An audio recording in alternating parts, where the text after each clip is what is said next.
Hello everyone, our today's topic is cloning vector. तो सबसे पहले हम देखेंगे कि क्लोनिंग वेक्टर होता क्या है। Cloning vectors are small pieces of DNA used to carry a foreign DNA fragment into a host cell where it can be replicated and possibly expressed.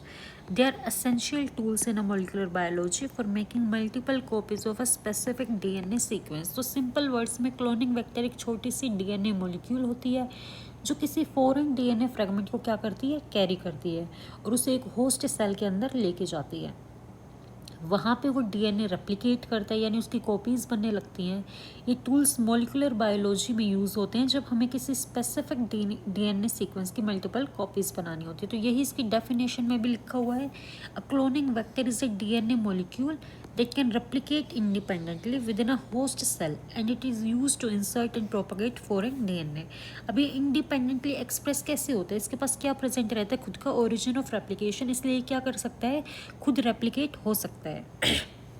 और इसके पास क्या प्रेजेंट है, एंटीबायोटिक रेजिस्टेंट जीन्स प्रेजेंट होते हैं, selectable markers present होते हैं, एक site present रहती है, क्या, इंसर्शन साइट, जहाँ पे क्या होती है, जीन इंसर्ट्स होते हैं, इन्हें बोला जाता है मल्टीपल क्लोनिंग साइट्स। यहाँ पे बहुत सारी क्लोनिंग साइट्स प्रेजेंट रहती है और यहाँ पे क्या, रेस्ट्रिक्शन साइट प्रेजेंट रहेगी। तो इसके की फीचर्स क्या है, सबसे पहला है origin of replication, allows the vector and the inserted DNA to replicate inside the host cell. ये वो जगह होती है जहाँ से डीएनए रेप्लिकेशन क्या होता है, स्टार्ट होता है। उसके बाद second, selectable marker, a gene like antibiotic resistant that allows for identification of host cell that have taken up the vector.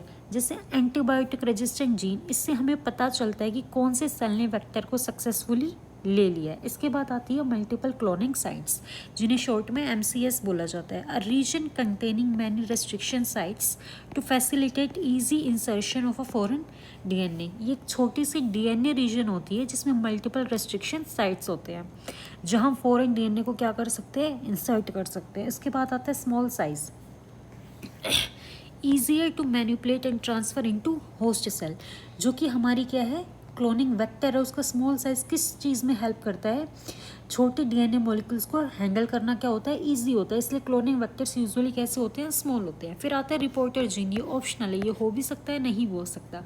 ये क्या है, help in identifying successful recombinants, example blue white screening using the lacZ gene. जैसे lacZ gene जो blue white screening में help करता है, इससे पता चलता है कि सक्सेसफुल क्लोनिंग हुई है या नहीं हुई है। इसके बाद क्या है, होस्ट सेल। होस्ट सेल क्या होते हैं, most commonly E coli for plasmid based vectors. Host cell क्या होंगे, सबसे पहले तो सॉरी, ई कोलाई हो सकता है, ठीक है। इसके बाद क्या है, ईस्ट और other sales for more complex vector like x.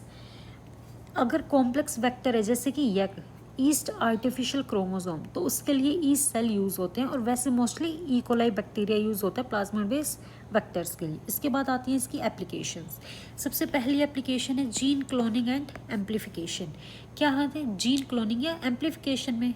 दूसरा है producing recombinant proteins, recombinants protein sorry proteins production में, जैसे इंसुलिन हो गया। फिर जीन एडिटिव में, जैसे क्रिस्पर डिलीवरी, क्रिस्पर जैसे जीन्स एडिटिंग टूल्स को डिलीवर करने के लिए।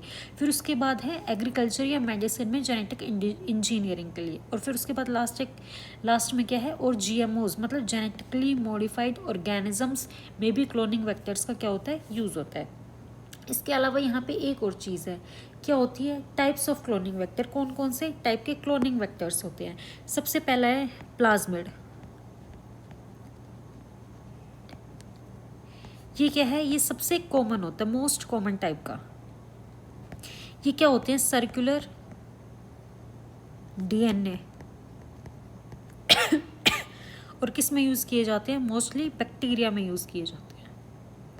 इसका एग्जाम्पल लिखना चाहें तो हम क्या लिख सकते हैं, PBr322 या PUC19। इसके बाद है बैक्टीरियोफाज, ये भी एक तरीका का क्या है, क्लोनिंग वेक्टर है।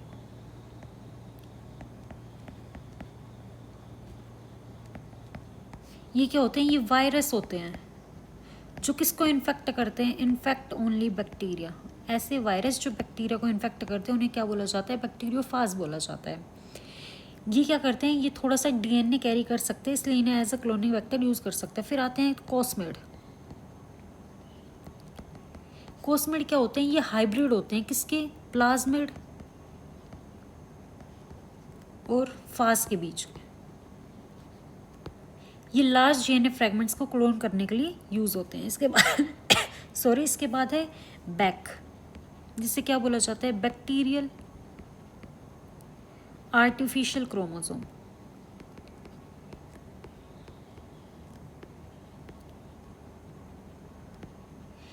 इनमें हम बहुत large DNA fragments up to 300 kb clone कर सकते हैं। जीनोम प्रोजेक्ट में काफ़ी यूज़ होते हैं। इसके बाद आता है यक, बैक के बाद है यक।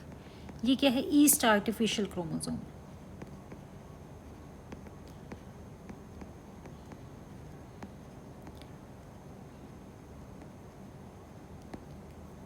ये क्या है? ये और भी ज़्यादा large DNA fragments up to 1 MB clone करते हैं, mainly in east sales.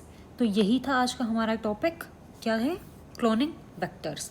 Till then keep learning and stay curious. Thank you.